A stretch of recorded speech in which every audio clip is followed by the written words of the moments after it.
Photography Daily is a Loading Zone production. I've done another one of my drive 7 miles, turn left Photowalk finds today, and found myself along a byway right next to a field of lamb and sheep, and a robin's just flown up to sit temptingly close to me, but too far away for my X100's 35mm equivalent lens.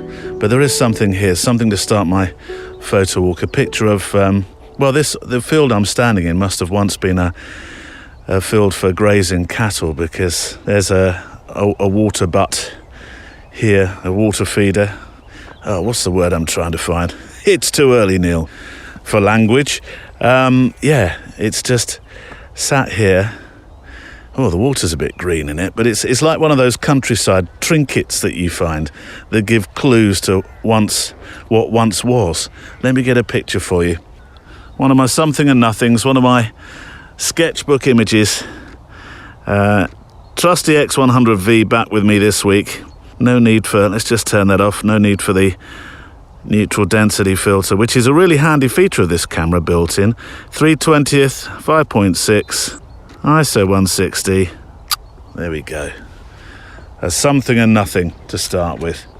Just a moment ago, actually, as I walked up this path, I met a chap walking the other direction. "Morning," I said with my cheerful London-ish disposition. "How do?" He barked back with his slightly more northern disposition. "How are you?" I countered. "Same but later," he returned, and he marched straight on, straight past me. I've never heard that expression before, though. Same but later. He was kind of power marching with attitude. So let me ask you instead, how are you? Good. I thought for one moment you were going to say same but later, Neil. I had a note the other day from Christopher Bracken to start this morning's walk. "Me too, Neil." "Did you? Well, let me read you my one." "Hello, Neil. I am, it seems, like many you mention, a new listener. South Portland is home, and photography is my way to completely escape the 9 to 5, as many of your listeners suggest." Cue the song, as you would say. "It's taken a while to understand some of your eccentricities of language, but I'm a convert to many things British, except your spellings and your choice of walking snack." Whatever could you mean? No need to mention me, but just a short message of appreciation for the names and the ideas that you share. A warm welcome awaits if you ever find your way here for a photo walk. Apologies for mentioning you, Chris. I know you said no need to share, but a letter into the programme, that's what fuels this thing. And have you seen the price of fuel of late? But South Portland, yes, looks and sounds a dream.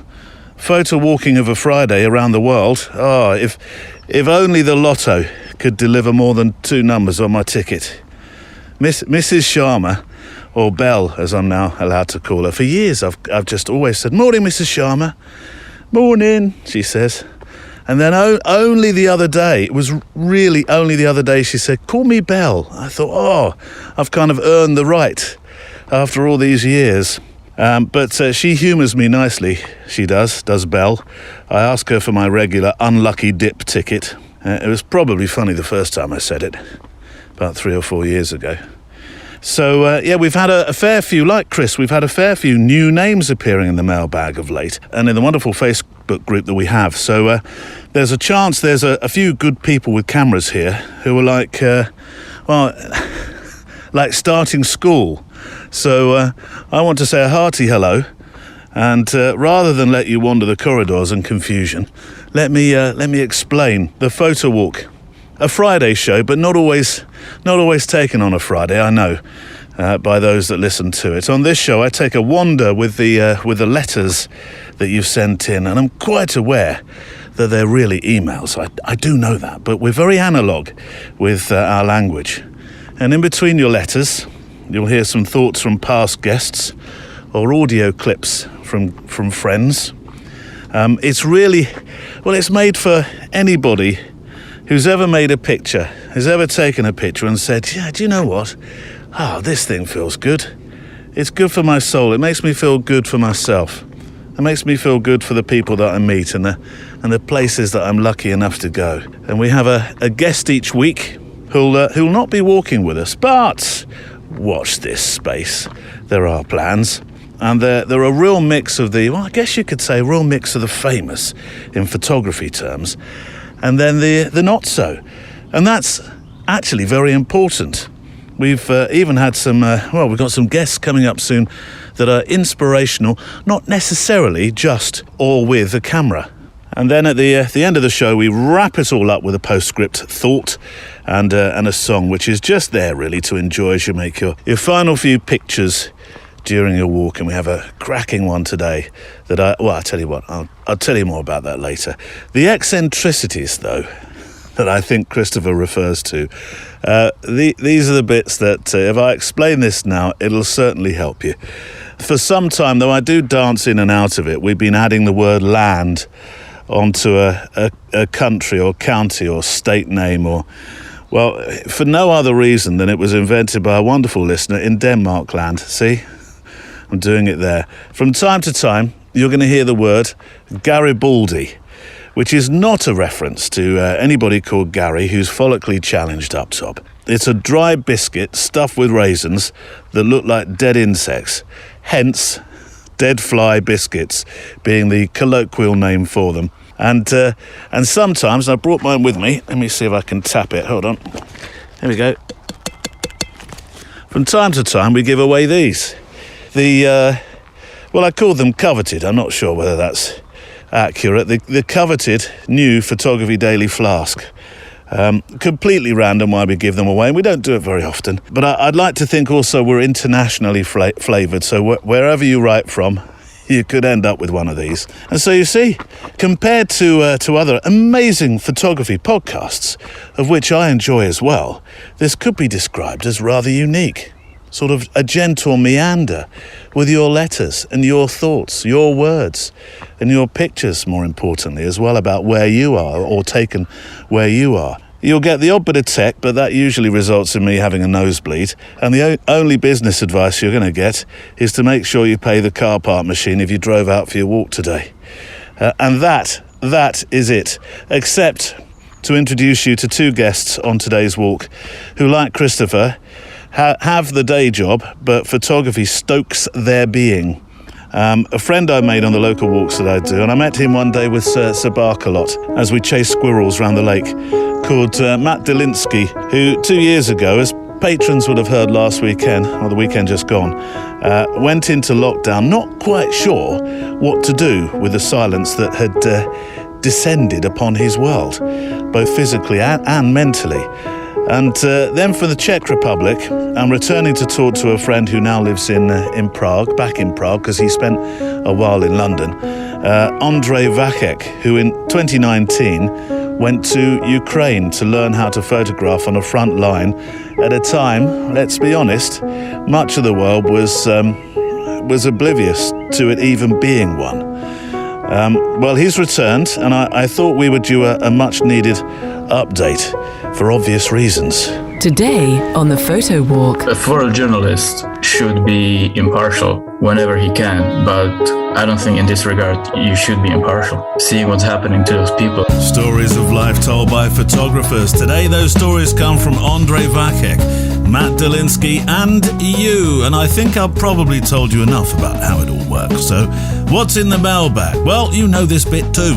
I'll tell you in a moment after I show my sincere thanks to mpb.com for sponsoring this time that we spend walking together with our cameras. mpb.com, they're the #1 company in the UK, the US and Europe, and they have their bases in Brighton and Brooklyn and Berlin when it comes to buying and selling and trading used camera kit online. And they're a company that, well, I use personally. My X100V, as I said a couple of weeks ago. That's from mpb.com. Some of the Canon kit that I'm currently using, that comes from mpb.com. They help photographers like me and like you to buy, trade and sell our kit online And that's everything from digital cameras to lenses to bags to sound kit and all the stuff of creativity we need to help tell our special stories. It's a safe place to do business, with guarantees upon what you buy, and product specialists who are photographers and who are creators, who've been answering questions that you've been sending in. Today, it's from Jeremy Steiner, who says or asks, can you suggest a best one-size-fits-all lens for a safari holiday? I own a Canon 5D Mark III. From MPB, not a particularly small lens, but how about the Canon EF 28-300mm f3.5-5.6L IS, image stabilized of course, with the ultrasonic motor. It's a wonderful all-round lens, offering wide angle for scenic shots and telephoto for wildlife. The L-series glass offers very sharp images, and the image stabilization allows photos in low light.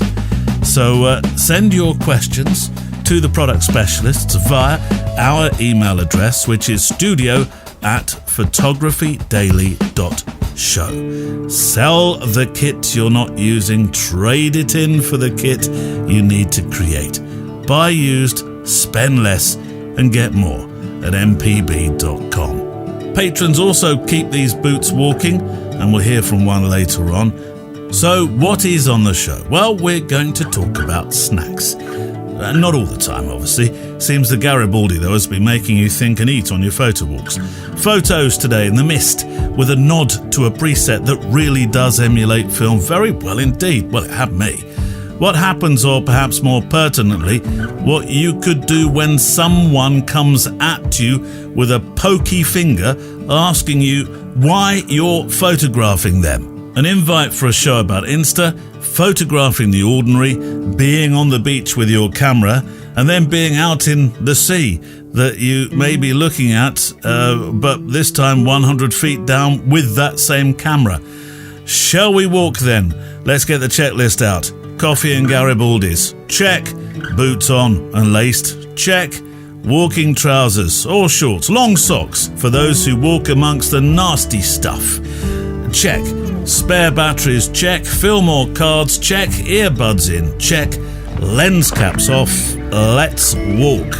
I wish I'd been recording a moment ago, because I had blackbird to the left of me, pheasants to the right. Cue the song, as I say. It's marvellous. The solitude sometimes that you find on these walks, quiet that you find on these walks, and just around corner. Look what I found. It's worthy of another picture that I'm going to make, and I'll pop these pictures that I make on the show page. Just tucked down the bottom. I know my place, but so you can see where I've been. The sketchbook images, as we now refer to them. Look, I think I found Mally's tree. Mally's tree, Neil. You'll have to explain that one as well. Yeah, Mally is a very good friend of the... Well, not just the show. I like to think Mally's my friend too. Mally, will you be my friend? All right, Neil, if I must. Does that mean I have to send you a Christmas card? No, it's okay. No, I found Mally's tree. Now, Mally Davis is well known... Well, this is something I've invented, I think. He's well known for Mally's tree. Well, he is, because he makes YouTube videos. He's a landscape photographer with day job, as we say. He comes alive with his landscape photography, and he really does. You should see his presentations on YouTube. It's an absolute... And we played a clip last week. It's a joy. Now, he makes these great pictures of trees that he sets their majesty against a backdrop, so that they're just not confused with what's in there. Am I making a real pig's ear of this, Mally? Yes, you are. Okay. Of what's in the background. Sometimes they're high up, and so they've just got the sky behind them. And then he manages to find pools of light, which sort of they illuminate them, so that what's in the background just falls away. And well, I think I found one. It's at the end of a path. It's not perfectly at the end of a path. I'm sort of stepping to the right and the left just a little bit, but it's this majestic tree. Sort of rises up from this path that I'm walking down, this byway. Then the byway sort of snakes around to the left, but the tree is right at the end. Let me get it. See if I can get a Mally's tree. It's like the holy grail of tree photography. It really is. Should speak to Simon Baxter. So have you got a Mally's tree? He'd probably look at me in a very strange way. Now I need to get a bit closer. Let's just pick up the camera bag, move down here a bit. Zoom with your feet. I'm still struggling a bit. Oh no, I've got it now. This is the right place. And the trees, it's kind of being kissed by the light. The early morning light that's just rising. Let's see if I can get it. 500th shutter speed. There you go. One more. Oh, I've shot it portrait. And I try to either go portrait or landscape with my pictures. Let's do a landscape as well. I bet that's not going to work as well. No, I think that's a portrait one. We'll see. Right, I get each week some quite personal stories and accounts of photography from you. And at the start of each show, I always acknowledge I know how special that is, but I genuinely mean it. And I feel very privileged that you do trust me with sometimes some, well, they're very sincere and very private personal thoughts that sometimes you say you don't mind sharing as well. So thank you so much for them. And if you do want to send in your thoughts about what photography means to you, this thing that we do, and send in some pictures of where you're walking with your photo walks, and we'll talk about those photo walks as we go through the show, of course. Then send them to the email address, which is studio@photographydaily.show. studio@photographydaily.show. If you're sending pictures, if you can resize them to 2000 pixels wide, please, that would be wonderful. Thank you very much. Or if they're from a smartphone, because I know we have many listeners that use just simply their smartphones to document where they are in the world, then that's fine. Just send best quality, please. Sometimes certain things seem to capture your imagination or tickle your amusement nodules. Seems that Garibaldi's have this week.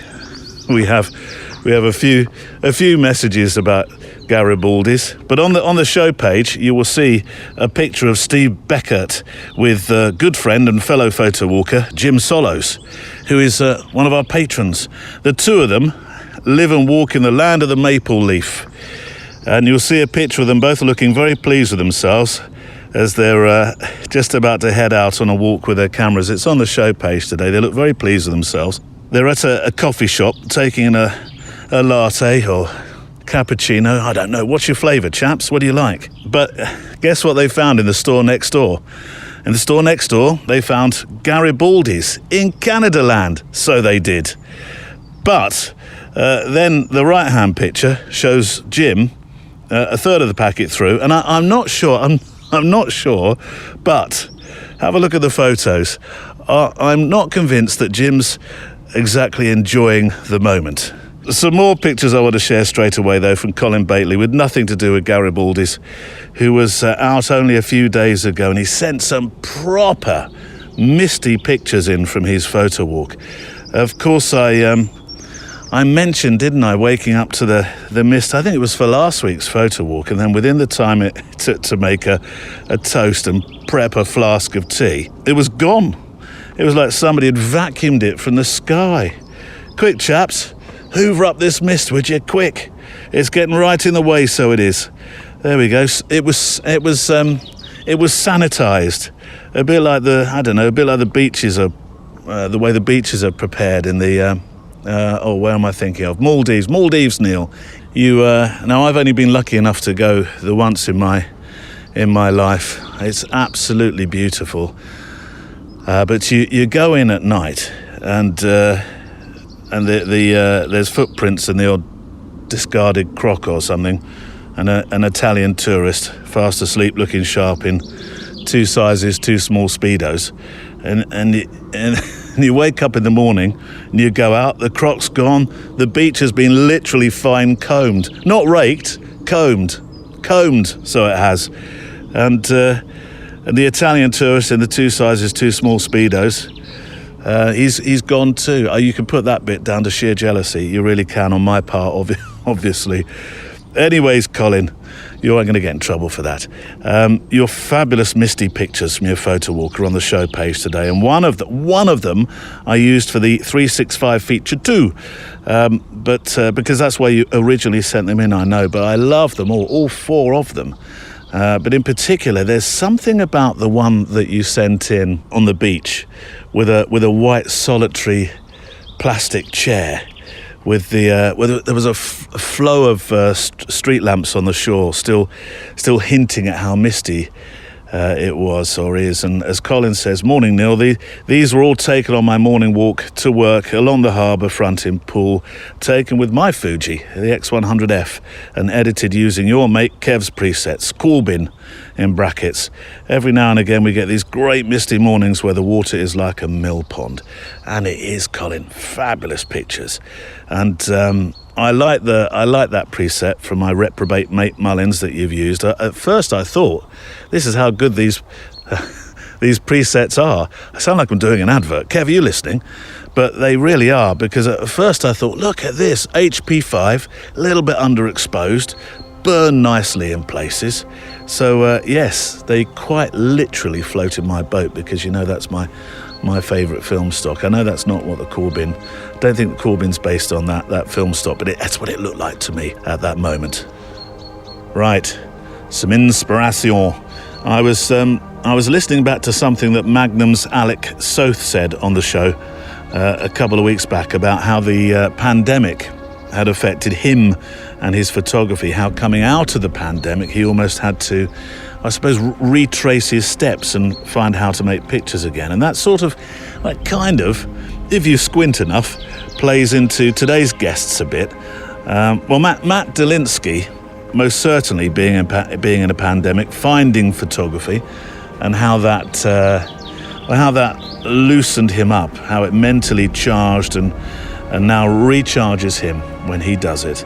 Slightly tenuous link, but by the by. But here's a few moments from episode 290, the episode called Finding Chemistry with Strangers. Starting out with a few words about the project From Here to There, which is this just fantastic idea about, it's a project about one picture leading to another, letting, I suppose, serendipity take over to an extent. This is Alex Soth. Yeah, it's a fluid approach, and it's and like I said, it requires a kind of letting go. Yeah. And the way I always think of it for myself is holding on to handlebars, really tightly, and then just sort of relaxing it. Yeah. And I don't surf, but I can imagine that feeling of getting your balance and then having to relax in it. And this is the thing, incidentally, after the pandemic loosened up, is that there was so much tightness, and I was thinking so hard and so worried, and that I wasn't able to let myself go. And so I had to teach myself to do that again. Do you feel you're there now? I was, I'm a little bit out of practice again, but yes, I was able to photograph again and to just relax, I take myself way, way, way too seriously. And I think a lot of us do, you can see this on social media as though our little opinion is going to change, global events. Do you think that's a photographer thing? More and more, it's a people thing. It's just we're all our own little media channels now. And so we're all running, PR for our media channels. Yeah. Alex Soth from episode 290. As always, I will link to what we talk about and of on the show page today. Oh, there's pictures galore today, and in that one picture leads from another to another to another. Just a moment ago, we were talking about being in search of Mally's tree. This isn't Mally's tree as such, because it's a tree that, I don't know whether this came down in those winds that I talk about far too often of late on the show, but or whether it was struck by lightning, because it looks like this, it's just broken halfway up and the tree has fallen to my left as I look at it, and it's kind of like this strike, perhaps a strike of a lightning bolt has separated these trees, and against the sun I get this, I'm hoping I might get this glorious silhouette of this separation. So let me see. I'm going to, because of the sunlight now, I'm going to engage neutral density filter, he should say, in a robotic voice, and get this silhouette of this tree that's been felled, I'm thinking, by lightning. Or maybe it's just the age of the tree and those winds that's literally snapped it in half, and it fell. I don't want to go too silhouette-y, because then you'll lose the... Too silhouette-y, Neil. Come on, call yourself a photographer, because we'll lose some of the detail at the bottom, which is important. We'll see. I've shot portrait and landscape again there. You've been incredible as ever with the Community 365. It's our own 365 where we just dip in together to keep the thing rolling. I think, hand on heart, that we've missed just one day, and that was, I think, when we were on the photo retreat, which I suppose arguably should have been easier to keep up with it. Oh, but the photo retreat, so much was happening. Anyways, if you would like to take part in our Community 365, which is a way of, it's a 365 feature where you don't have the stress of thinking, oh, I've got to make a picture tomorrow, the day after that, day after that, which I know for some people, not a problem. But for others who have said, I'd love to do a 365, but I'm not sure I could see it through oh my word, hold on, stop, press, there, behind all the barbed wire and a sign that says private keep out, there's Mally's tree. Where is me 500mm lens when I need it? Oh, Mally, that's your tree, mate. And I can't get to it. Oh, I could stoop down. Hold on. I'm mid-thought with 365, but I need to get this. I can't get the tree close up. I can't. I know I can't, because I'm not going to break the rules of the countryside here. Was it Sweden or Norway land that you're allowed to walk in? Everywhere's fair game to walk. There is no such thing as private land. Was it? There's a word for it. Oh, I learned it recently. But look, what I can do possibly is, because there's a tree here, foreground, huge tree, which I can use to sort of frame the tree that's across this field in the background. I wish the private sign was there so I could get that in as well, but I can't. That's just it's just over there. But let me see. Oh, let me see if I can get this. See? It's beginning to be an obsession, this, isn't it? This is probably not good. Right, okay. So, let it not be one of those moments where you think this just looks great to the naked eye, but it's not quite photographic. Here comes a car. What are you doing? Oh, yeah. And a jogger. I thought I was entirely alone. Here I am talking to myself in the microphone. Let this not be a moment where you think, that looks great to the human eye, but perhaps not photographically. Look, I've made the picture. Let's see if that works. That's a very excitable moment. Did it sound like it to you? Right, 365, where were we? Yes. If you'd like to send in your 365 images, they are, yes, just an opportunity to be involved. I've got to get my thoughts back now. To be in this thing, photography, sometimes, getting excited about trees. I tell you what, prior to COVID lockdowns, I don't think I got quite so excited about, things like finding trees. Right, stop, breathe in. Right, where were we? Yes. 365. Your chance to take part in a photographic feature where you simply send in where you are in the world, what you're doing, and every day there's a picture on our website under the tab Community 365. This is supposed to be a relaxing walk. Some great pictures this week, though, on the 365. So go and devour pictures from Philip Osmond and Colin Bately, who we mentioned just a moment ago, Gerald Murphy, Christine Bird, Lynn Fraser, and today's portrait will be there from Dennis Skyme. It's a self-portrait, actually, from Dennis Skyme, which does sort of remind me that following the 365, because we are, we won't be that long until we get to 365, that I've been thinking of replacing it with something based around selfies, whilst trying to steer clear of it looking like an influencers conference of those in Hunter of an awesome blueberry muffin.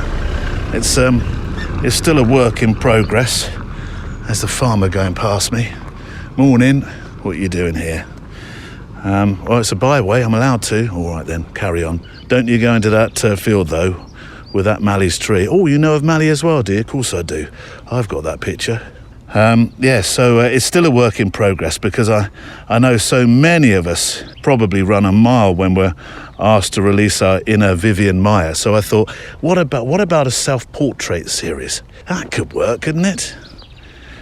Anyway, on the 365 tip, I've left a link in the show notes today to go and see the picture I'm about to mention, which was yesterday's feature on the Community 365 page. But I did want to mention this story because it sort of plays into the mention for Alex Soth a moment ago, only because Alec is known for his wonderful way in which he approaches and engages strangers, and then makes these wonderful again stories and portraits.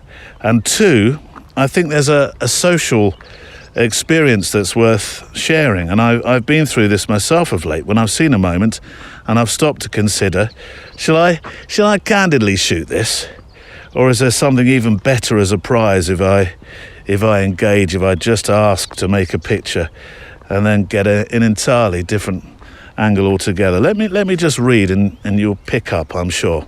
This is from Theodore Stanner, or Teddy, as we now know him. I know a few weeks ago I said Theddy, because I always thought Teddy would be T-E-double-D, but never mind. But here he says is my first submission to Community 365. Coming out of my workplace, I saw this older man with an older Mercedes changing his tyres in this small square next to my office building. It felt like a very unique moment, with the old school fascinating nature of the car and this odd location that he'd chosen to change his tyres. Hence I started to take photographs of his car from the angle seen here, and then went in front of the car to also take a photograph that included my office building. Now this picture is not on the show page today, but I've left a link to the 365 feature so you can go and see it. This latter photograph, says Teddy, was stopped short by me noticing the man coming toward me in a "I don't like you taking a photograph of my car" way. So I stopped, took away the camera from my eye, took my headphones away from my ears. I was, he says, and I believe you, Teddy, listening to a Photography Daily episode, and started smiling politely and talking to him. To my surprise, though, he started pushing, gently but not friendly, at my camera, asking me why I'm taking a photograph of his car. While my full intention was to engage generously and gently, his constant jabbing at my camera just had the opposite effect, and it agitated me. I asked him to stop and just reminded him I wasn't pushing on his car, and left, hackles up at how people can be so feisty towards us photographers. It played on my mind for 15 minutes or so and completely demotivated me photographically. Why are people so mean-spirited? Why be offended by people just wanting to document interesting moments happening in front of them? And then it dawned on me that I could have approached this in an entirely different way. Had I simply gone up to the man, explaining my benign intentions, even fascination for the moment I saw in front of me, and of course his car, it might or probably would have turned out completely differently. Maybe he'd even let me make a portrait of him and his, I'm sure, he says in brackets, pride. This photograph stands as a memory for me of this in the future. I only hope I'll be able to remember this line of thinking next time I'm offered the opportunity. Teddy, thank you for the story. And as I say, if you want to see the actual picture that caused this moment, it's on the 365 page, linked to in the show notes, or you'll find it as 365 number 233. 233 photographs. Oh, you have been amazing. Right. Here is a man who knows how to approach strangers, and we mention him from time to time. A friend of the show, most certainly, and I can't believe it was November when we started texting each other to say, shall we meet up in London and do a photo walk and go take pictures of portraits of strangers. He started photographing people and asking their permission, certainly, for photographing them because they are portraits, as a way to tackle anxiety and depression. Here's John Manell. It wasn't until I had some quite incredible group therapy on the NHS, with a course of CBT as well, that the woman recognised I was creative, and a very easy way for her to get me outdoors and completing tasks which I could write down how I felt in sort of like a thought diary, or I think that was what we referred to it as, was to go and take pictures. And with a digital camera, the bonus is the results are instant, so you can get quite a positive and instant reward from taking what you think's a good photo. So yeah, several year gap, but quite amazing how that passion was kind of found by this therapist, really. So was it the therapist's idea, portrait per day, or had she sort of reinvigorated your photographic interest and you came up with the concept? Well, the concept of portrait per day inadvertently goes to my wife, Catherine. She probably regrets it now. So her concept was to go out and take photos. It would be landscapes or street art. I'd often go out when streets were quieter, because that was what I felt more comfortable with. Yeah. And then I moved on to joined a couple of night courses again, this time a bit more research and doing black and white film. And then there was sort of governmental cuts, which classified photography not as a vocational career subject to study, which meant it lacked funding. So every year the courses got more expensive, and as people dropped off the course, they couldn't validate running them. And in the final year I wanted to do portrait photography, which I never got the chance to. So my wife Catherine suggested, why don't you do your own project? Probably meaning go take 10 or 12 portraits, but it led to the concept of Portrait Per Day, which was 365 portraits in 2017. John Manell, and yes, John, we are going to meet up and do that photo walk in London and make pictures of strangers. Maybe I don't know. One of the reasons we haven't met is I feel a bit anxious about it. Maybe that could well be the case. I've got a lot to learn from you, John. I really have. If look at this, Neil. I can't see out the other side. Yes, you can if you imagine well enough. I'm not going to go into. I do realise I was manic a moment ago. I thought maybe I should re-record that bit because there were like 1,000 thoughts all coming at you. Maybe I should re-record that bit. Then I thought, no, that's not what this is about. I want you to share my excitement. If it was slightly manic, I apologise.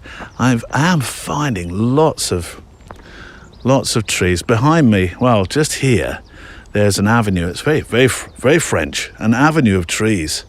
I don't know why there would be an avenue of trees in the middle of the countryside, fashioned quite like this. But then, behind me, this tree is completely stripped of bark. It's a dead tree.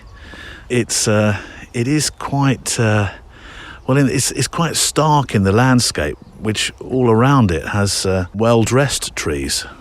Is it worth a sketchbook image? Let me grab one. Here we go.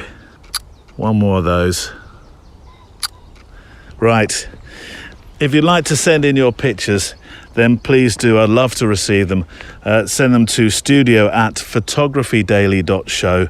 2,000 pixels wide, please. Or if you're sending me smartphone pictures, just make sure best quality, that will do.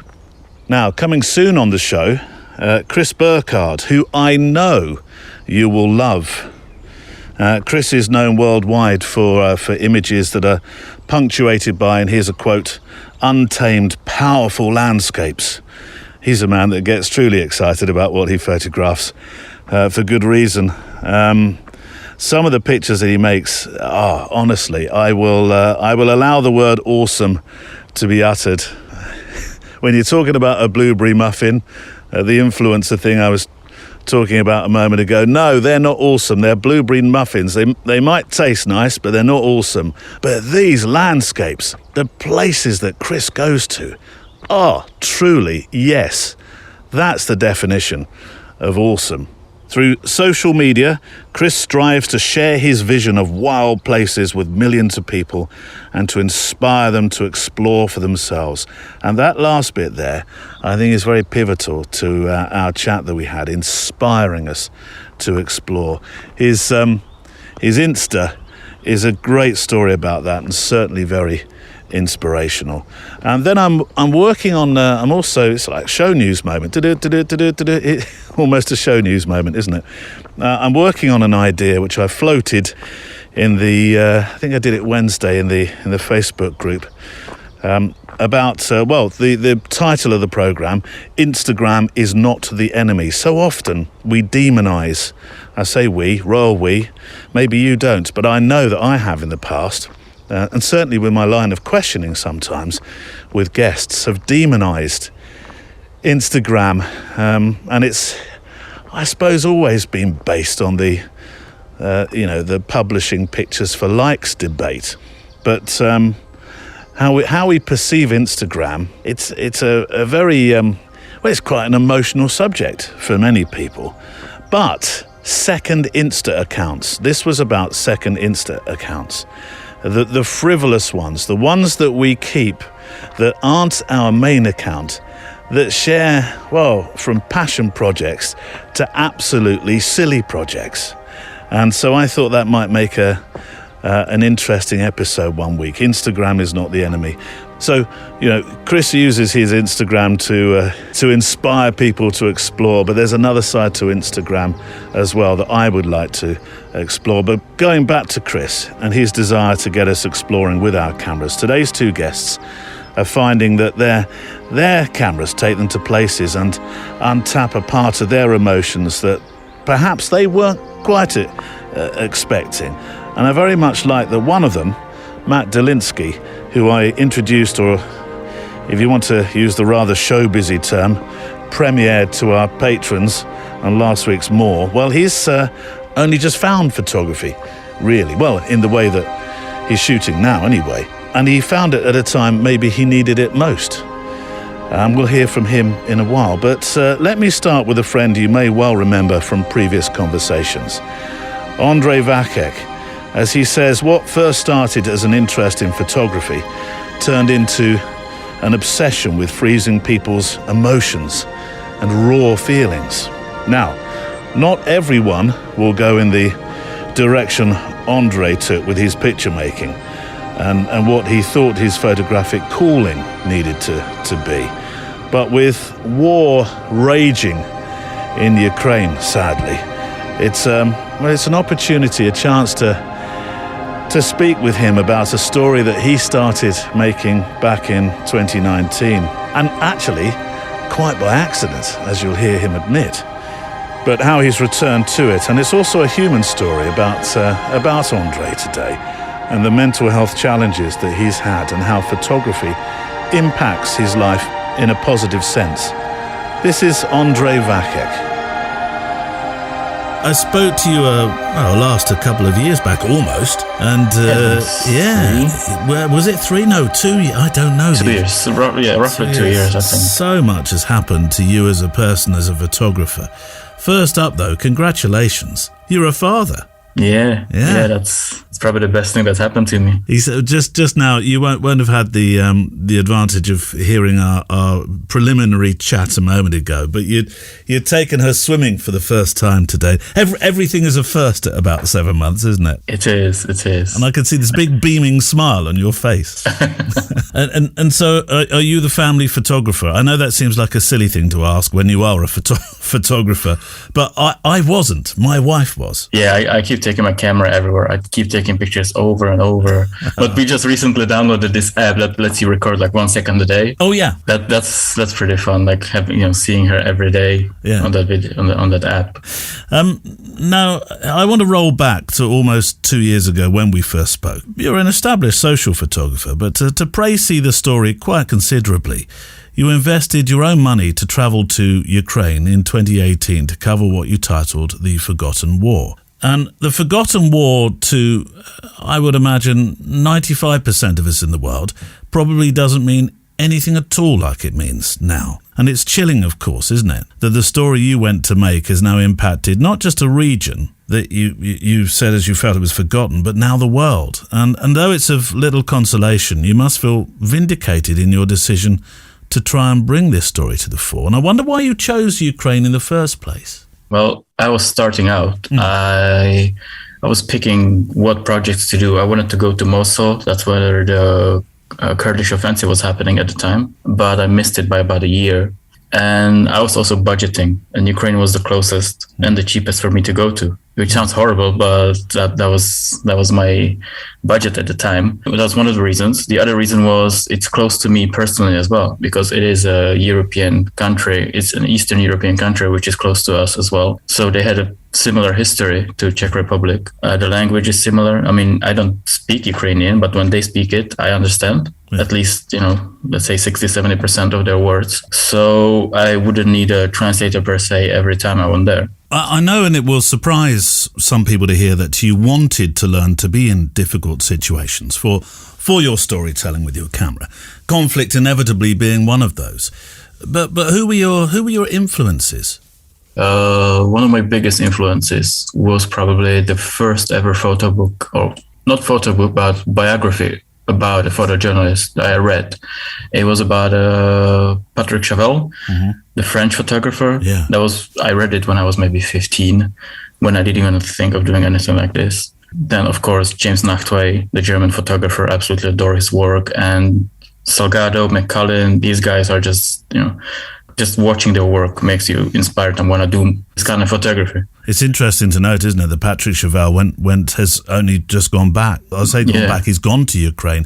I think the quote was that he didn't want to be left in his garden tending to his roses while there was something like this going on in the world. It's something that's in the blood, isn't it? Yeah, I mean, right now I have a week off of work. And even though I was there last month, I wanted to go this month again. I just feel like I'm wasting time if I'm not there. Yeah. But of course, I got to spend time with the family as well. So I didn't go this time. We're just, spending the week together. And how is that draw different? Because now you've got this 7-month-old bundle of fun and you're seeing these images coming out of Ukraine.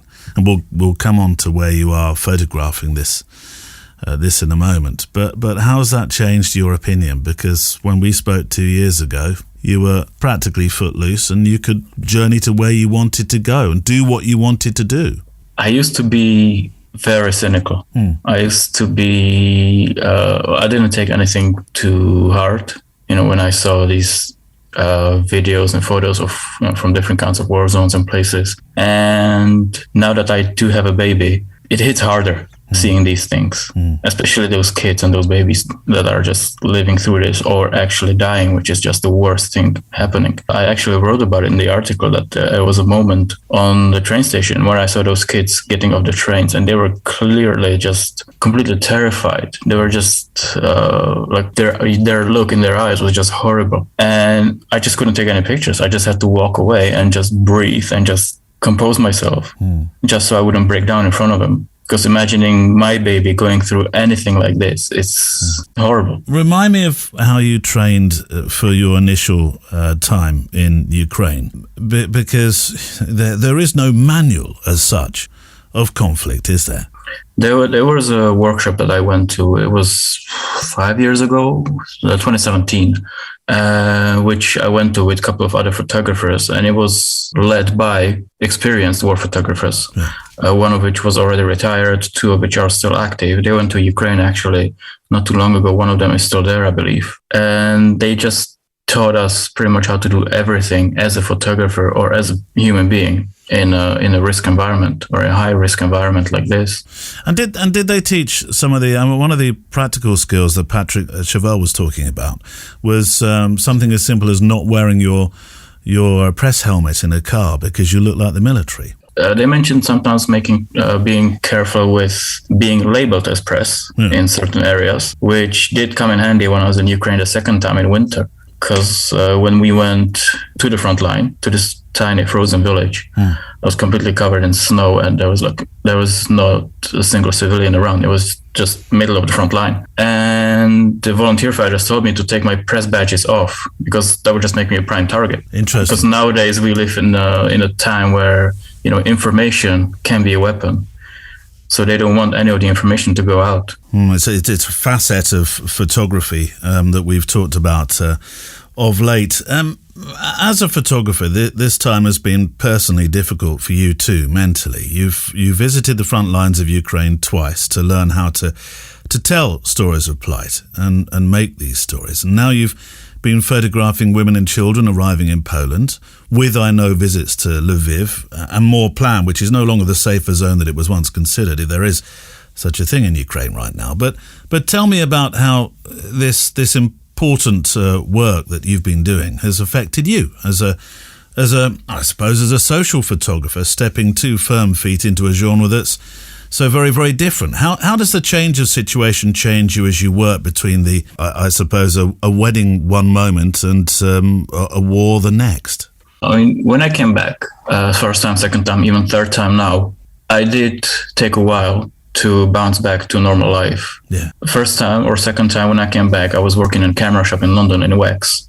Like 3 days after I came back from Ukraine, I had a customer who was asking me like, "Oh, what's the difference between a G7X and RX100 Mark III? I don't know which one to pick." And I had to walk away. Otherwise I would just tell him, what does it matter? Yeah. Like, it does not matter whatsoever which camera you pick. And it does not matter whatsoever what problems you have with each camera, because my mindset at the time was completely different. My mindset was, thinking of those people who are living on the front line, of those elderly, like retired people who have nothing to eat, or they have no running water, no electricity. So it took me a while to get back to reality, and to realize that, those guys' problems are, irrelevant in that scale, but they are relevant to him. So I just need to adjust. And I had the same last month when I came back. It took me a while to actually be a functioning member of society again. Yeah. But when you returned back from your second time in Ukraine, that I think was the hardest time, wasn't it? You found a dip, a creative one, a life one, and one where you lost connection with being a photographer altogether, I think. Kind of ditched photography for about a year. Did you? I did use my camera sporadically here and there, maybe once every 6 months when I went out for a walk, compared to going every day. Yeah. It was a huge drop in how many pictures I was getting. And that was at the time when I was just thinking, like, why bother? Like, I'm taking pictures here and there. I put them on Instagram, I put them on my website. In 500 years, no one's going to remember this. In 5,000 years, it's not even going to exist. So why bother? And I talked with Jeffrey Sidoris about this a few times, and he's really helped me, get a grip. And he told me, just create for the sake of creating, not for some cloud, not for someone to, like your work, or not for some kind of success. Just create because you enjoy the process. And that really helped me. I just started picking up my camera more and more. I take it with me every day. I take much more pictures nowadays. I even reached out to different genres of photography. I was always just a candid shooter. I always wanted to just take pictures in streets or in weddings, candid stuff, documentary.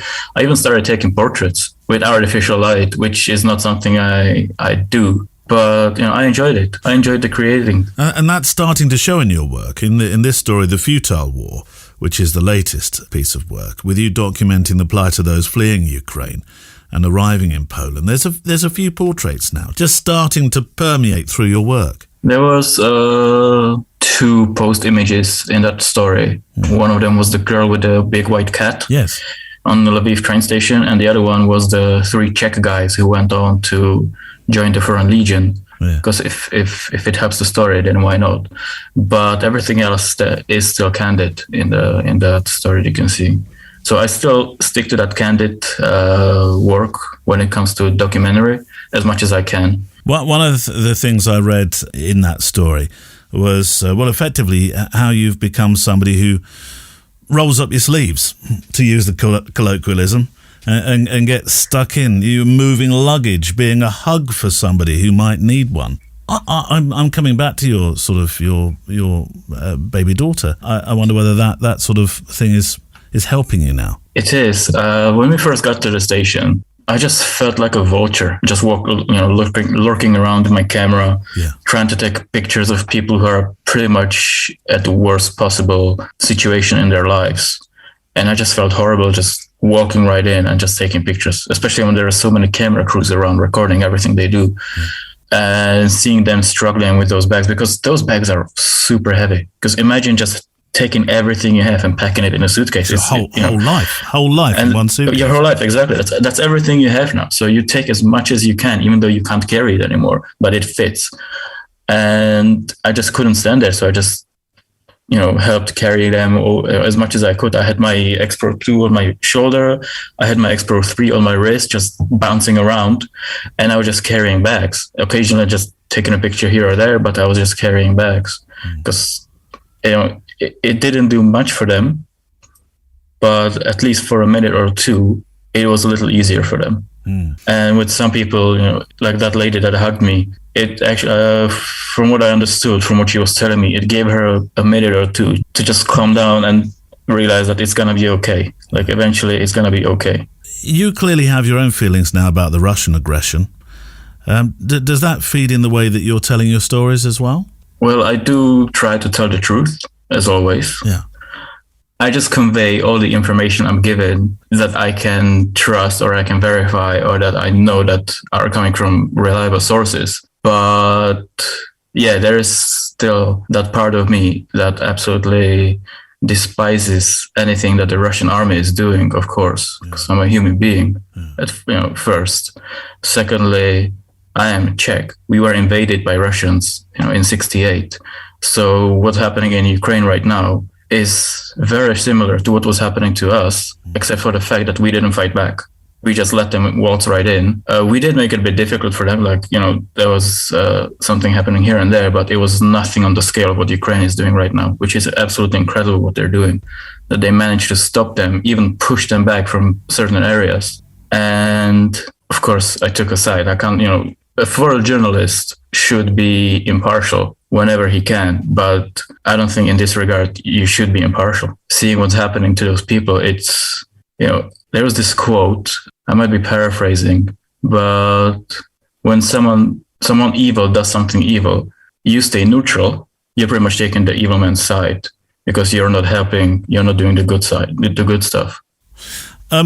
One thing you had at the end of your story, every little bit helps, which I suppose in the UK we're used to as the advertising slogan for a rather large supermarket chain. But in your case, it's rather more potent than that. Yeah, everyone's contribution definitely does something to those people that are fleeing, I would say, because when we got there, we saw all those storages full of supplies, full of necessities. There were toys, food, pads, nappies, sleeping bags, books. Just so when they finally arrived to Poland, when the refugees finally got there with pretty much nothing, the volunteers and the people who donated made their lives at least a bit more comfortable. They gave them at least a bit of comfort, to not have to live off, whatever money they had left, because often they,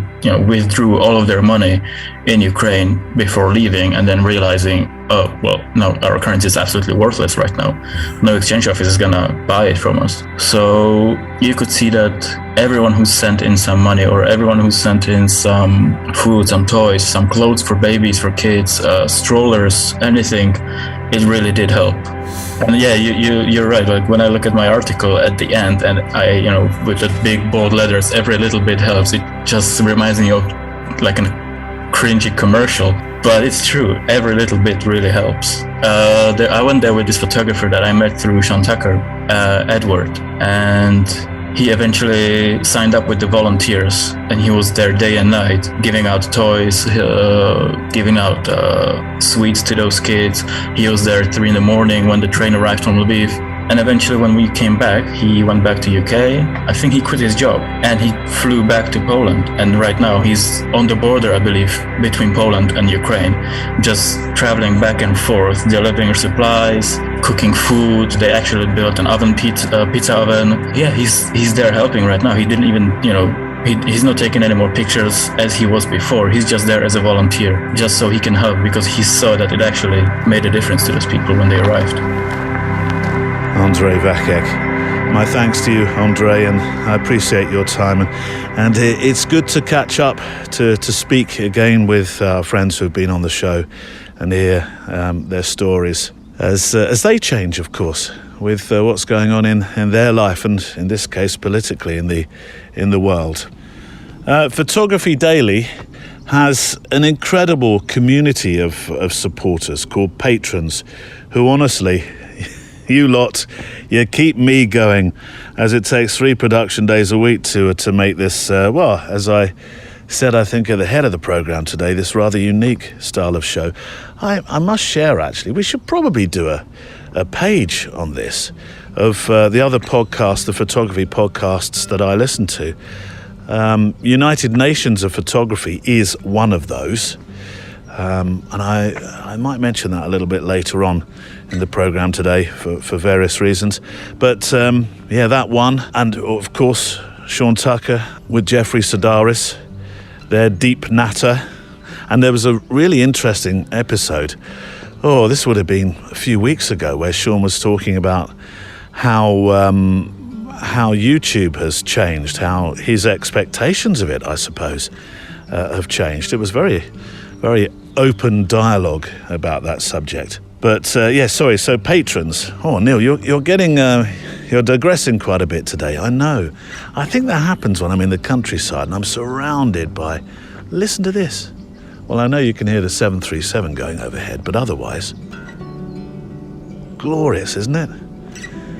On my own, with you, with a camera, perfect. But Photography Daily, yes, our patrons. You're very, very precious. Thank you very much for your support.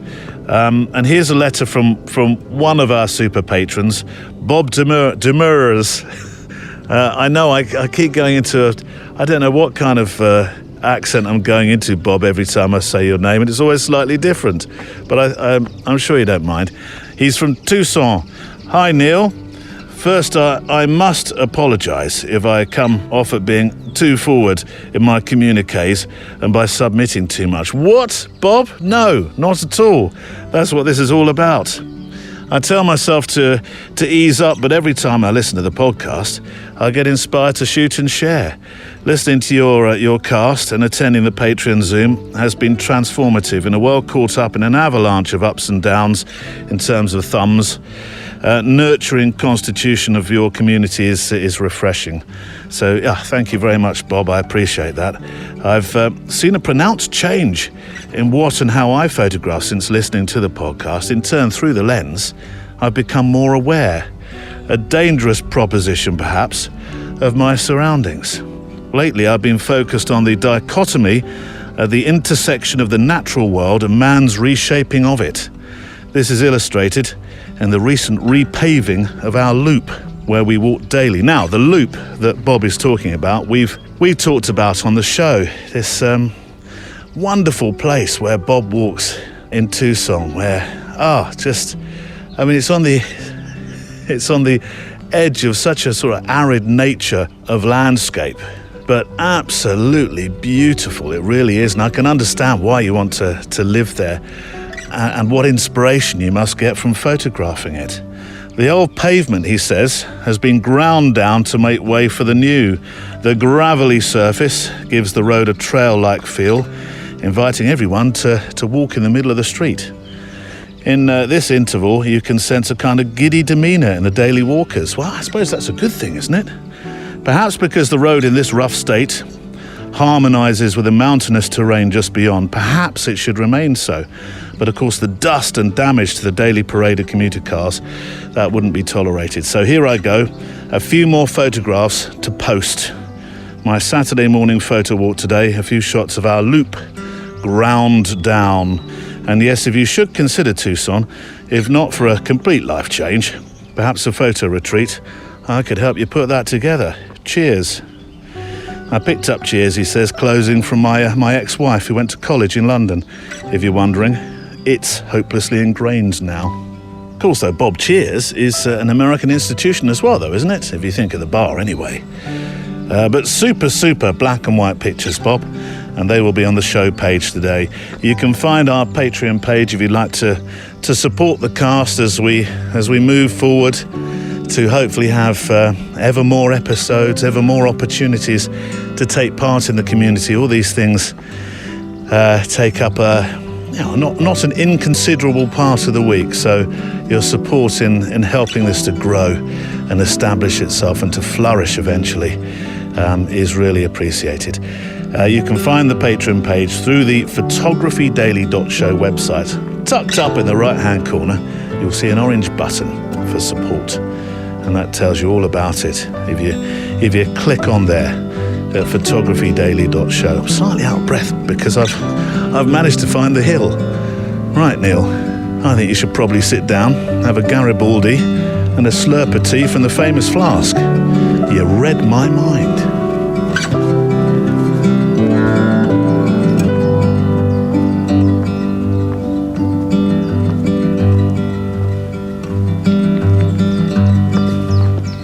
Oh, this is the hill that never stops giving. It goes up and up and up and up. You know, I had my tea just a moment ago, slurp of tea, took on board one Garibaldi for fuel, and I thought I can deal with that hill. I can deal with that hill. I can deal with that hill. We'll get there. And let me just stop, read a letter for a second. Thank you for the photographs that you've been sending in to this week's assignment set by Sean Tucker. He's second for us. Actually, Sean and Valerie, who started off this feature, they recorded a number. Although I think we're going for a different name this week or this coming Monday for the assignment. But thank you for taking part in the Sean Tucker one Monday just gone. It was to find the beautiful in the ordinary, as he puts it. There was a tad more to it than that, and you're welcome, of course, to still take part with Monday's challenge. Somebody I was talking to the other day wondered whether each assignment would close after 7 days, and the answer is no, certainly not. I mean, the nature of podcasting is that some people are a few weeks behind. Some people join us and then binge back on episodes as new listeners, and so on and so on. So for sure, whilst it's wonderful to think that you start with it on the Monday like I do, you can join in with them whenever you feel, and within a year you should have a really good set of assignments. You know, if we get to a year with this particular feature of 52 assignments, that'll be cracking. It really will. And you'll be able to dip into it whenever you need some inspiration. This week's then, yes, the beautiful in the ordinary. And it took me back a good 18 years when I was gaining a qualification in photography at the local college in night school. One of our assignments was reflections. And I would imagine that may well come up at some stage within ours. I'm sure within 52 weeks of doing assignments, we're bound to get something that's got to do with reflections. And but the reflection I found for my weekly challenge then when I was at college revealed, I think, the beautiful in the ordinary. And I did look at, I went searching for it because I thought, I could use that picture as my offering for the assignments page this week. But no, I made something far newer in the end. But I set about this puddle that I found. I set about capturing it from all different angles. And one of the reflections being the park's ornate bandstand, which I saw every single day, but I'd never really thought to photograph. And as I'm making a picture or eight of it, a youth on a bike cycles right through the puddle, whoosh, straight through the middle of it.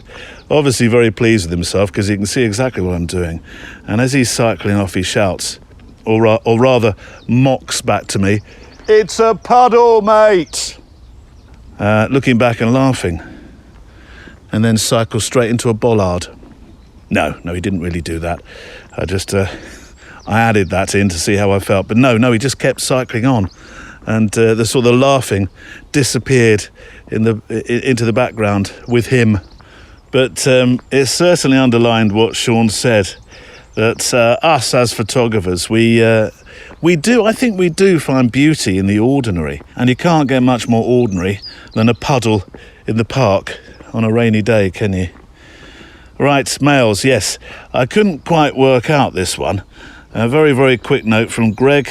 I want to pronounce it as Piccone. Greg Piccone, or Greg Piccone.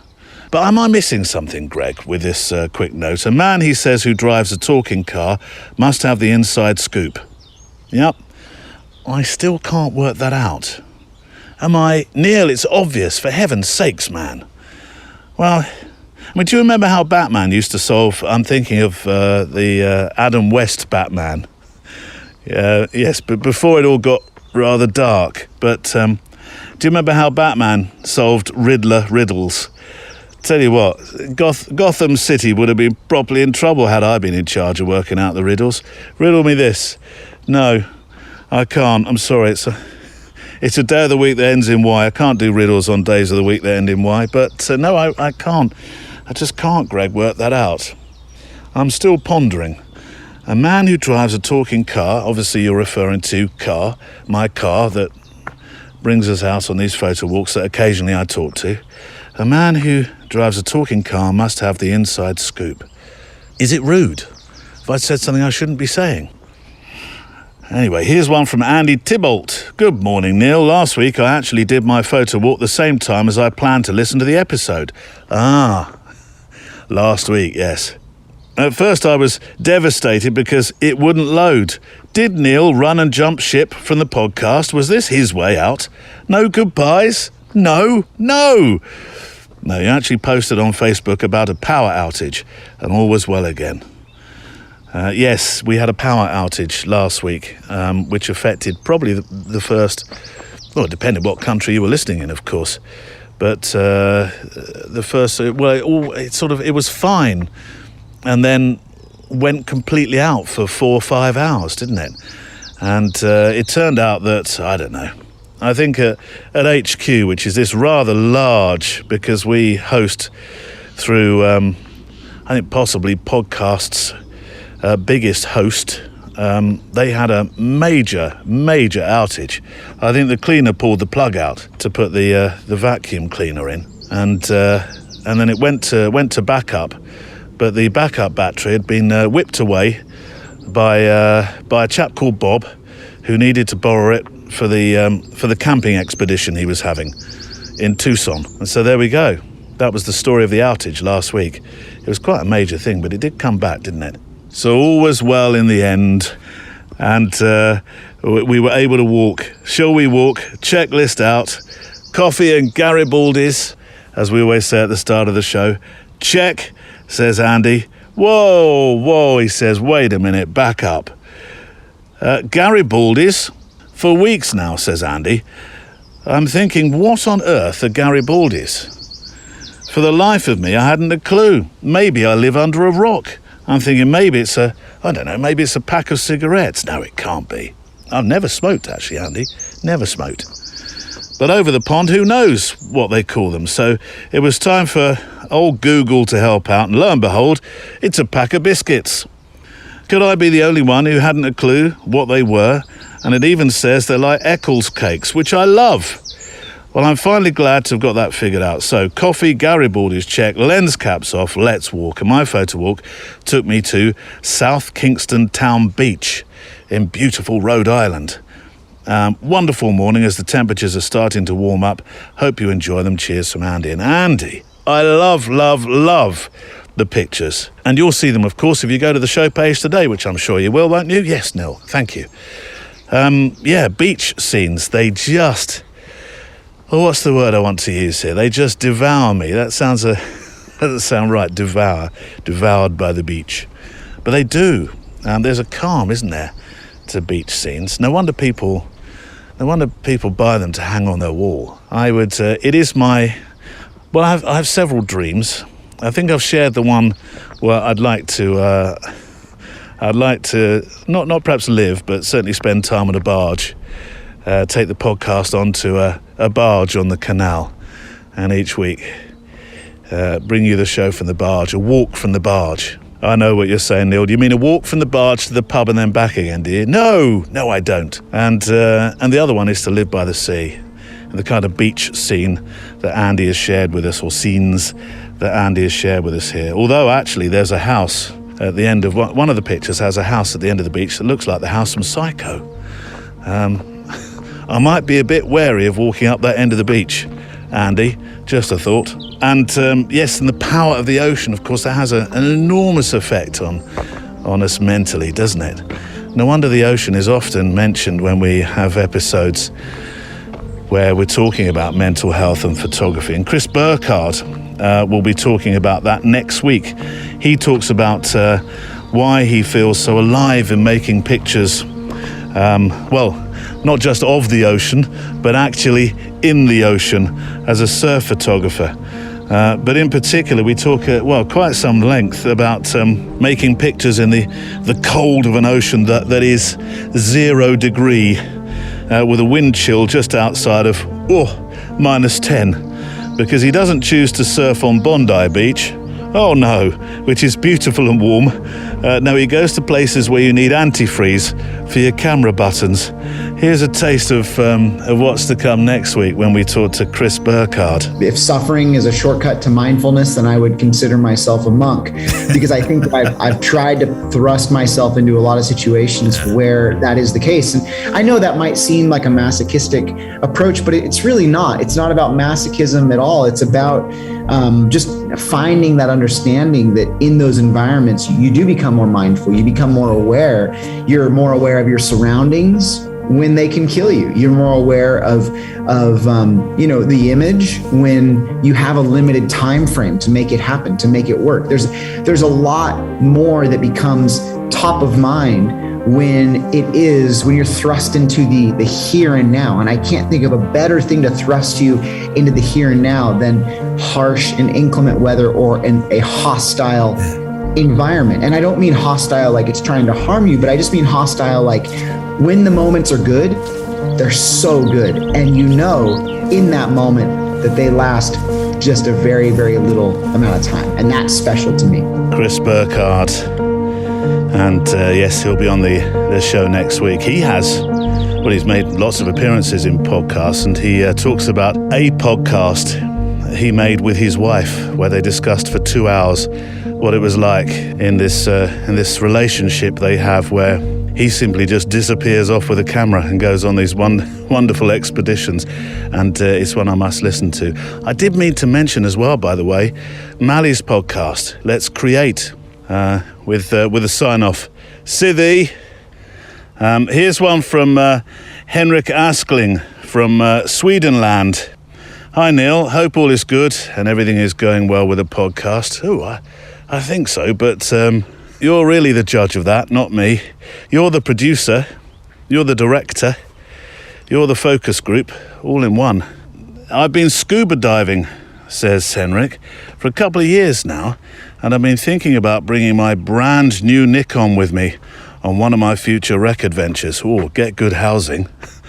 It's a lot to think about, like protective casings, which aren't cheap, I know, are they, Henrik?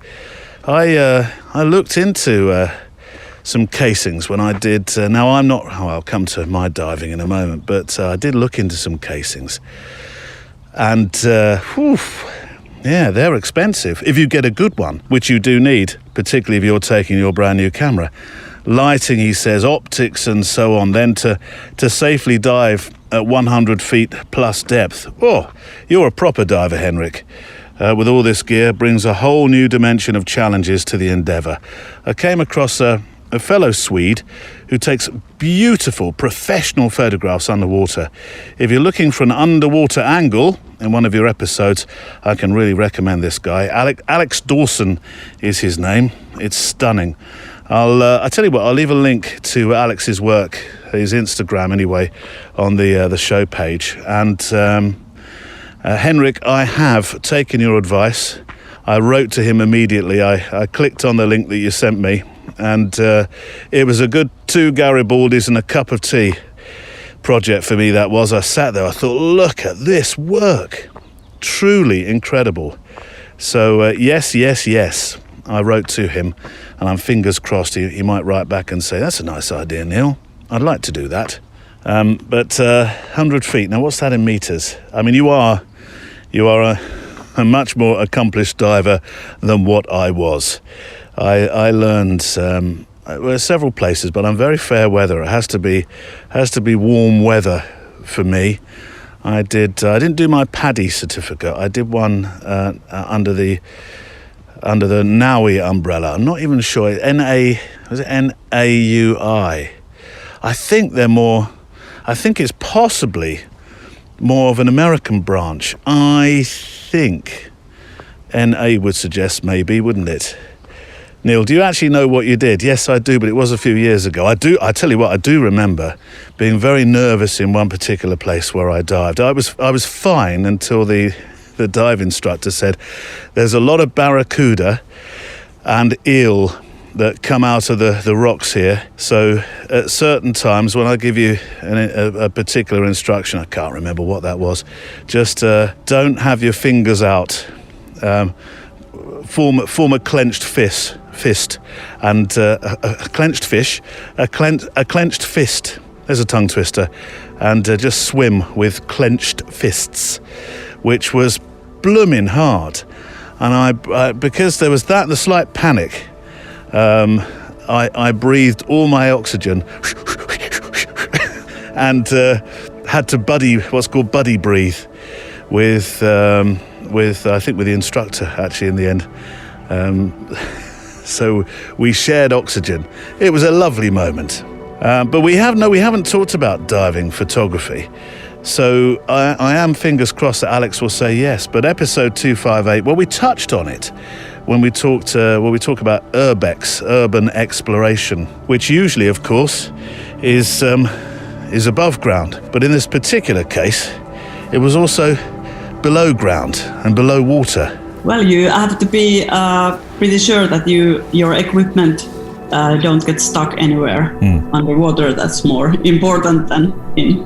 Do you let people know where you're going so that you've got that safety backup? Actually, we didn't. For none of these places?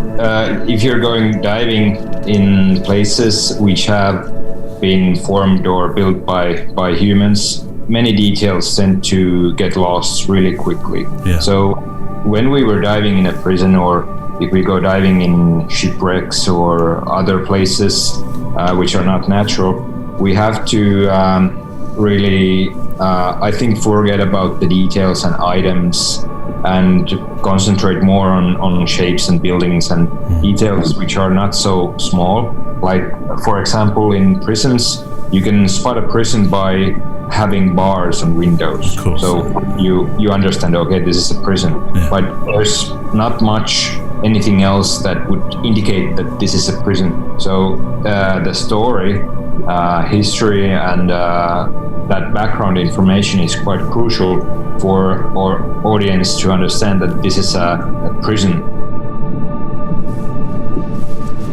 Abandoned Nordic is the project's name. Features Kimmo and Tanya. I'll leave a link to the interview where I featured both of them talking about their urban exploration. Right, Matt Dolinsky. Now, I played you a short snippet last week from my meetup with Matt around the local lakes where I regularly take a walk with my camera, and Sir Barkalot, who, incidentally, I think from next week, he'll be coming out on all walks that don't involve going somewhere where it's really wet and muddy. Otherwise, Sir Barkalot just returns looking like one of those kitchen mops. But yes, taking one of these walks with Barney, I happened across Matt, and you've heard the story of how we met, and you'll hear it again within the interview.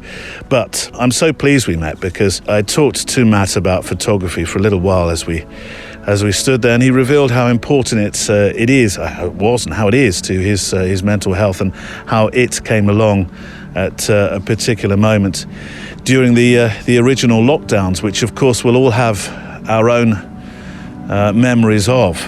So last week I played it as a kind of a premiere to patrons on the Saturday show, but I always had the intention in this particular case of sharing this with you as well. So I'd like to play you words from Matt Delinsky talking about finding photography. Matt, you spend a lot of time sitting by this lake. It's my favourite lake. It's my closest lake, so it's probably why it's my favourite lake. But the bird life today, there's not so much bird life today. I'm fearful that I have frightened them away. No, you haven't. Believe me. I've been coming here, the last couple of times I've been coming here, it's gone a bit quiet. Has it? In regards to the birds on the lake. However, in the trees, different story. You were very excited. I arrived and Matt had a big beaming smile on his face because you might have thought he'd seen something that was extinct, that he'd found by the lake. But for you, it was a very exciting find, wasn't it? Yeah. I saw an egret. First time I've ever seen one in this place. Yeah. So, yeah, very excited. Are they quite rare then, egrets? I don't see them very often, if I'm honest with you. There's a place not too far from here called Greenham Common. Yeah. I've seen one there once, but apart from that, not many. So what do you see here? You will see more than the average person because you've become attuned to looking out for certain breeds, I know. But what regularly do you find around this lake? Well, we got this grey lag that's coming up to us right now. You got the tufted ducks. There's actually a grebe right in the middle of the lake right now. You got pockards, which I've noticed there's actually more of them now than there was a couple of weeks ago and months ago. Before that, I was only seeing one or two, and now I'm actually starting to see a larger flock, I think around 10. We've had a problem, haven't we, with avian flu? Yeah, we have, sadly. What's that? I got a friend who she volunteers for swans conservation in Winchester, and she's been talking quite a lot about it and trying to raise awareness about it because sadly she's starting to see a few swans die, which is sad. Yeah. But so come on then, tell me how long you've been photographing and why you started photographing. This is the reason why we originally started talking. I came, as I've said on the programme already, I came bursting around the corner, chatting loudly to my dog, and I could almost see. You were very patient, actually. I recognised, there's somebody photographing birds, be quiet. And you were so patiently, quietly photographing birds in a place which I know you come to all the time. But when did the photographic bug bite you, and why? I mean, I did it actually when I was at college for a year, when I was 17. I passed the course and everything, and then I didn't really think about pursuing it up until, I'd say, the first lockdown. So recently? Yeah. I've always struggled with mental health issues since I was a young kid. And for so long, I couldn't find anything which kind of helped, apart from, getting the counselling and everything like that. But I needed to do something that was, for me, to help calm me down, when things got tough. And then obviously when lockdown happened, it kind of brought things back up again. So I just started going around with my phone camera, just taking pictures of landscapes more than anything. And then at Christmas time, my wife's dad gave me his old camera, which I've got here. The Canon. Canon 400D. Yeah. A lot of people tell me it's old now, but doesn't matter. What do we say all the time? The best camera. Even my son has started saying this to me. Dad, the best camera is the one you got in your hand at the time. That's right. I've always felt comfortable with this one. Yeah. I've had a Nikon in the past, which I've now given to my daughter, who's 7, which she enjoys. I got given a Pentax as well, which I use from time to time. It's got a big 175 to 500 millimeter lens. Oh, nice. That's a really good one. My best friend's dad gave me that one, which I couldn't be more thankful for. He's helped me out in the past with my struggles with mental health, especially when my mum sadly passed away.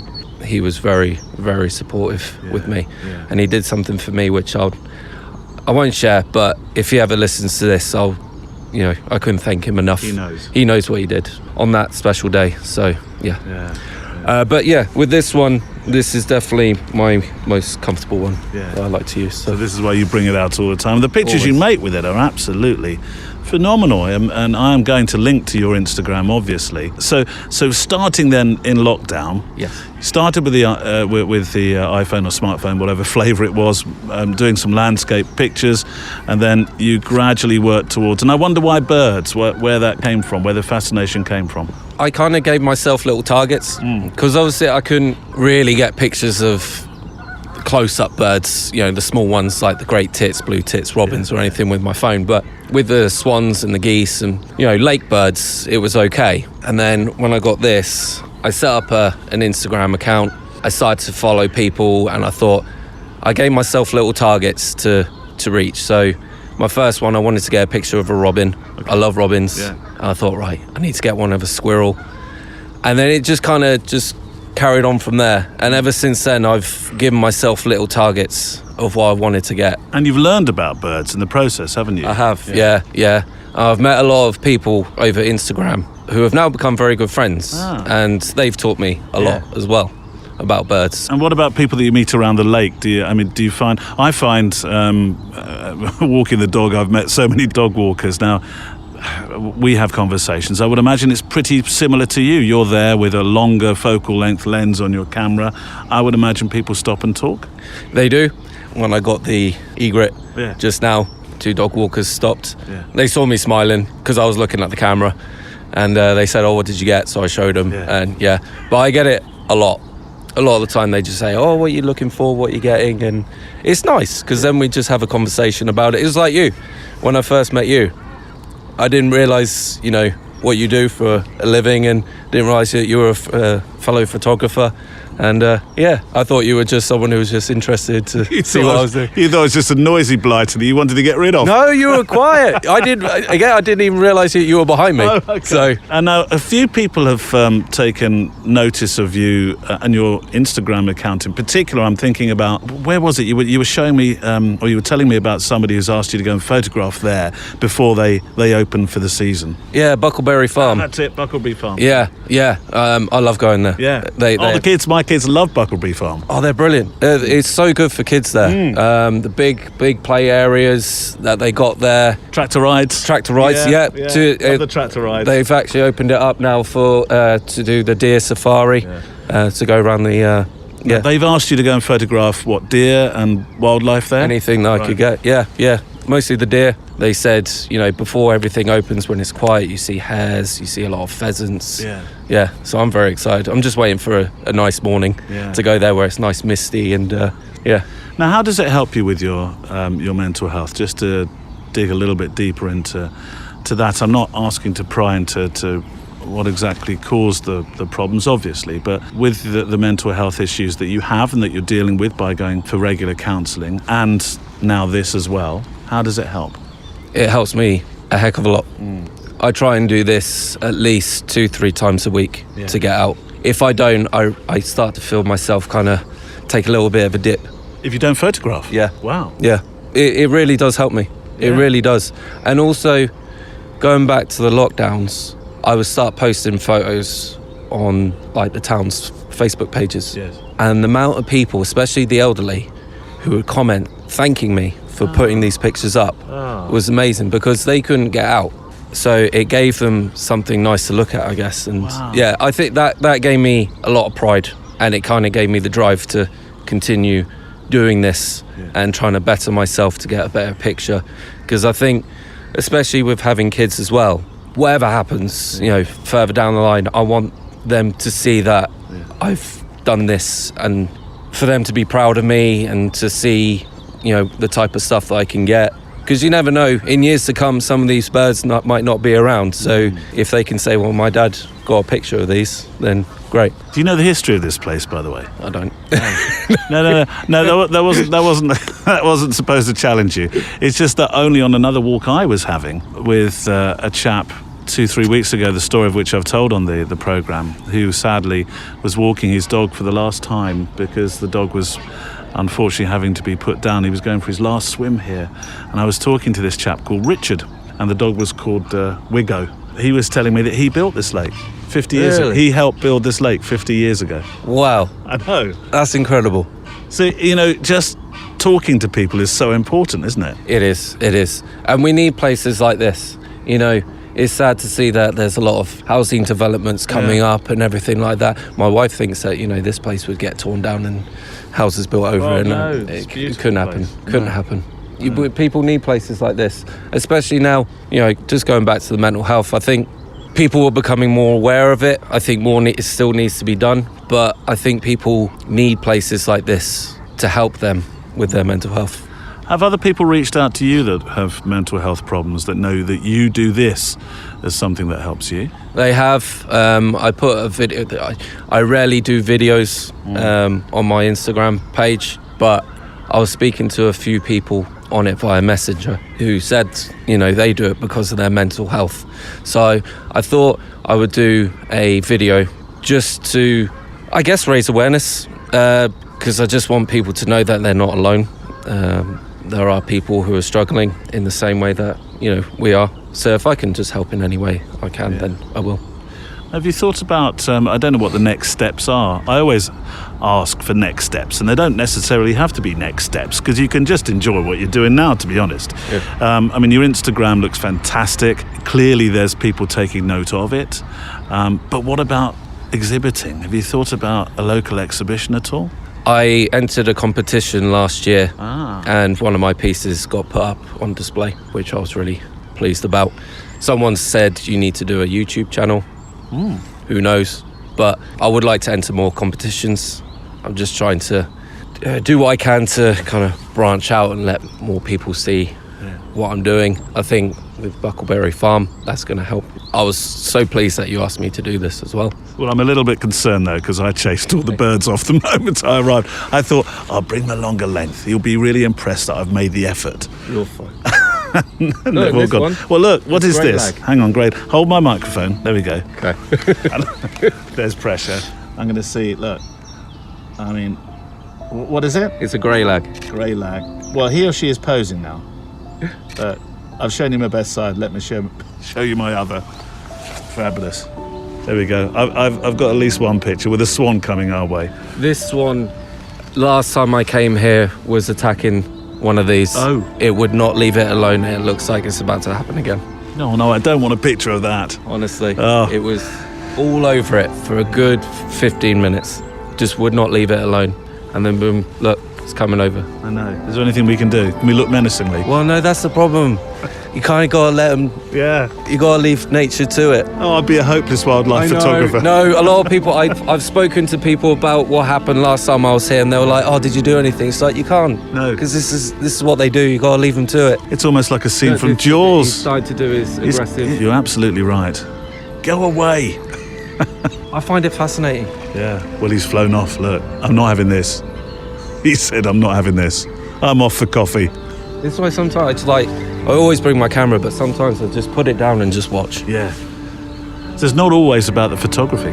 No, not always. Sometimes it's just nice to just shut off. Yeah.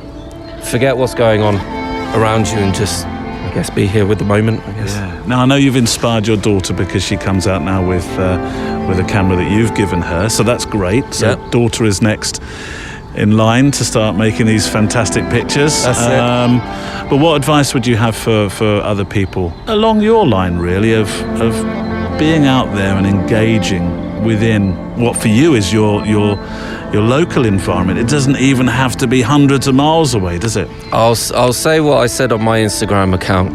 Forget about the likes. Forget about what people say, comment, or, you may get 100 likes, you may get 50 likes. Don't be upset if you don't get that many.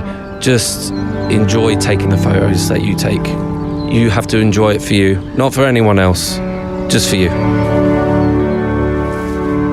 Matt Dolinsky, we are blessed. We certainly are to speak to the world's finest, revered photographers, those with incredible stories, all kinds of genres, from all corners of this world. But equally, I think it's fantastic to talk to photographers nearer the start of their journey, photographers with different stories, photographers who have day jobs that in other fields that not necessarily feeds into their photography, but photography feeds into their mental well-being. And Matt certainly is one of those stories. So my thanks, Matt, for taking time to talk to us on this show. For links to our guest Matt and other photographers that we've mentioned, plus pictures from your photo walks that we mentioned today in the show, follow the link in the podcast player app that will take you to today's show page on photographydaily.show.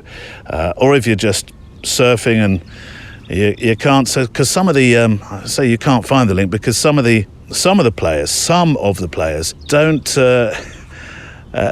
don't link as well as all podcast players, I shall just say, are not equal. There we go. That's a far more diplomatic way of saying it. Thank you, Neil. Rescued yourself there. I hope so. Did they notice? Yeah, they probably did. So you could just go to all the W's, photographydaily.show, find today's show page, and you'll find the links there to these incredible people that we've spoken to, and their photographs. Now, this week's PS is a kind of biscuit or cookie flavoured one, since the humble Garibaldi has been mentioned a few times, and I have a feeling it will be again, because I even had a letter this week about the alcoholic version. What, of Garibaldi? Yes, there is one. All will be revealed in the coming weeks. I'll come back to that. But here's I think this is a super postscript to the show today. A quote from the great late Diane Arbus, an American photographer, best known for her intimate black and white portraits. She often, as the quote goes, photographed people on the fringes of society. Anyway, I quite like this. It's a cheeky sense of humour. She said, "Taking pictures is like tiptoeing into the kitchen late at night and stealing Oreo cookies." Isn't it just? Right, play out song. This is a song just to complete your picture making for the episode today. It's one of those, I feel it's one of those late evening, sun just dripping through the leaves as they flicker in a very light breeze songs. That's what it feels like to me. It's a beautiful one by Fiona Hart, and it's called Sugar Coating. Leave the light on in this car.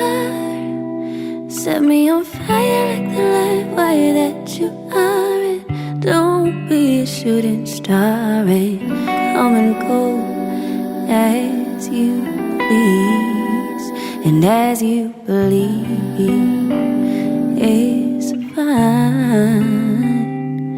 There's just a little bit of something here, a little bit of something, my dear.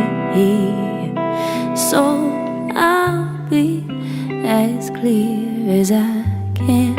I'm not sugarcoating, just thought that you should know every time I close my eyes.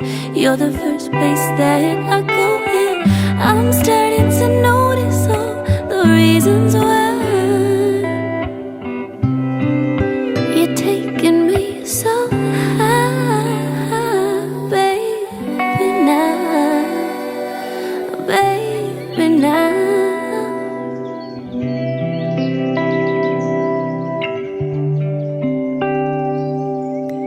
Close the door for a while. Give me an inch so I can take a mile. Wear me like I'm going out of style, and stay here or leave, whichever you believe is right. There's just a little bit of something here, a little bit of something, my dear. So I'll be as clear as I can. I'm not sugarcoating, just thought that you should know every time I close my eyes. You're the first place that I go in. I'm starting to notice all the the reasons why you're taking me so high, baby, now, baby, now.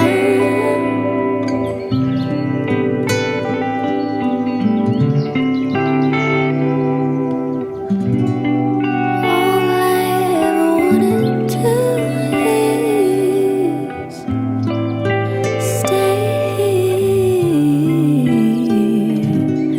with you. Isn't that wonderful? Fiona Hart and Sugar Coating.